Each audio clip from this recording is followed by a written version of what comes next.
ও মেহমান, এদিকে আসেন, বসেন। সমস্যা নাই, সন্ধ্যার সময় এই সমস্ত জায়গায় বসে মনটা ভালো করতে হয়। সেই জন্য দেখেন না, আমি মাঝে মাঝে এখানে বসি। কিছু মনে না করলে আমার মনে হয় আপনার মনটা অনেক আনন্দিত, অনেক খুশি খুশি লাগতেছে। কি কান্না করবো নাকি? তাহলে আপনার ভালো লাগবে? ভালো কথা। আপনার হাতে মনে হয় একটা কিছু দেখছি, সেটা কি আমি কি জানতে পারি? দেখেন, এটা হচ্ছে চিঠি। ও, চিঠি? কার চিঠি জানতে পারি? না। 1, 2, 3 ঢাকায় জমি জিতে নিন 100% ক্যাশব্যাক সহ 20 কোটি টাকার পুরস্কার। এটা আমার জানের চিঠি, যার জন্য আমি আমার জীবনও দিতে পারি। ও, তাইলে মনে হয় লোকটার আমি চিনতে পারছি। লোকটা আমার খুব কাছের, খুব পাশাপাশি থাকি। আপনাদের বাড়ির ভাড়াটিয়া, তাই না? জি না, যা ভাবছেন সেটা না। সেটা না? তাইলে কার জন্য? আপনি যদি চান তাইলে আমি কিন্তু এই চিঠিটা তার কাছে পৌঁছে দিতে পারি। না, কোনো দরকার নাই, আমার চিঠি আমি দিতে পারবো। তাই? তাহলে দেন, আপনিই দেন। তাহলে তার ভালো হইলো, নিজের হাতের চিঠি নিজেই দিলেন, মানে নিজের হাতে বানানো পিঠা নিজেই খাইলেন। হ্যাঁ, আর আপনি এমন ভাব নিচ্ছেন ছেলে দেখে যে আপনি পুরো পৃথিবীর কাজ নিজে একাই করতে পারেন। অবশ্যই পারি। যান, আমি এটা করতে চাই না, এত ঝামেলার কাজ। যান।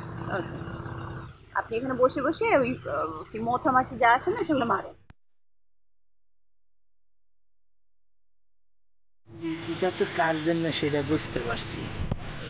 বাসায় যায় যদি দেখি যে ভাইজানের হাতে কোনো চিঠি, তাইলেই বুঝতে পারবো আমি মশা মাছি মারি না আপনি মারেন।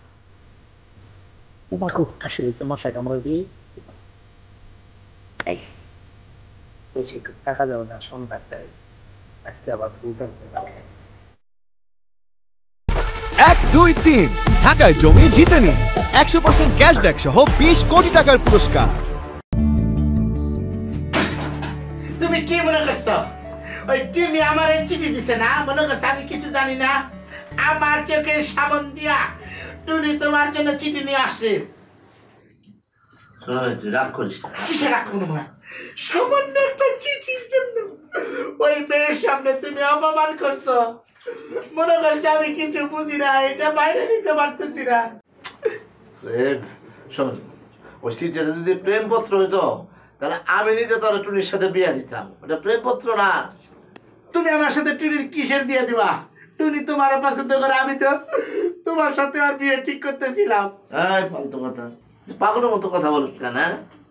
আমার আর টুনির বয়সে পার্থক্য জানোস? আমি যদি ঠিক মতো বিয়ে করতাম ওই রকম একটা মেয়ে থাকতো আমার। একটা না, বলো 3-4টা মেয়ে থাকতো। ঠিক আছে, 3-4টা মেয়ে থাকতো। তারপরও আমি তো আমার মনে সাহায্য দিতে পারতাছি না ভাই। কেমনে সাহায্য দেই? আমার এখনো বিশ্বাস না তোর? তোর এত রাগ? আমি এখন কি করবো? আচ্ছা ঠিক আছে, ঠিক আছে, শান্ত হ, শান্ত হ, শান্ত হ, শান্ত হ, ভাই। আচ্ছা, আমি কিন্তু এইবারের মতো তোমারে বিশ্বাস করলাম, তবে একটা শর্ত আছে। কি? তুমি আগে আমার আদর করো, তারপরে সেটা তোমারে বিশ্বাস করো। আমার কথা বিশ্বাস হয় না? বললাম তো, তুমি আগে আমার আদর করো, তারপরে তোমার কথা বিশ্বাস করবো। করো আদর। এইবার তোমারে বিশ্বাস করছি, কিন্তু ওই মেয়েটা কিন্তু তোমাকে ভালোবাসে। আবার কি হয়েছে? সত্যি কথা কইছি, আমি কিন্তু সব পাইতে পারলাম একদম।